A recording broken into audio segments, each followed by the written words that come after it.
గత ఏడాదిని టెక్ సంస్థలు lay off సంవత్సరంగా మార్చాయి. చూస్తుంటే ఈ ఏడాది కూడా దానిని కొనసాగించేలా కనిపిస్తున్నాయి. సాఫ్ట్వేర్ దిగ్గజం మైక్రోసాఫ్ట్ సహా సెల్ఫోర్స్, లేవి స్ట్రాస్, స్విగ్గీ వంటి సంస్థలు వందలాది మంది ఉద్యోగులను రోడ్డున పడేసే కార్యక్రమం చేపట్టింది. మైక్రోసాఫ్ట్ తన గేమింగ్ డివిజన్లో 1900 మంది ఉద్యోగులను తొలగిస్తున్నట్టుగా ప్రకటించింది. ఆ సంస్థలో మొత్తం 22,000 మంది ఉద్యోగుల్లో ఇది దాదాపు 8%. ఇక సాఫ్ట్వేర్ సేవల సంస్థ సెల్ఫోర్స్ మరో ఉద్యోగుల మెడపై కత్తి వేలాడదీసింది. 700 మందిని తొలగిస్తున్నట్టు తెలిపింది.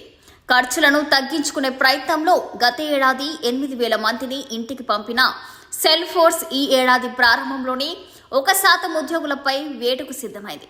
ఇక దుస్తుల తయారీ కంపెనీ లేవి స్ట్రాస్ తన వ్యాపార పునర్వ్యవస్థీకరణలో భాగంగా ప్రపంచవ్యాప్తంగా ఉన్న తమ ఉద్యోగుల్లో దాదాపు 15% మందిని తీసేసినట్టు ప్రకటించింది.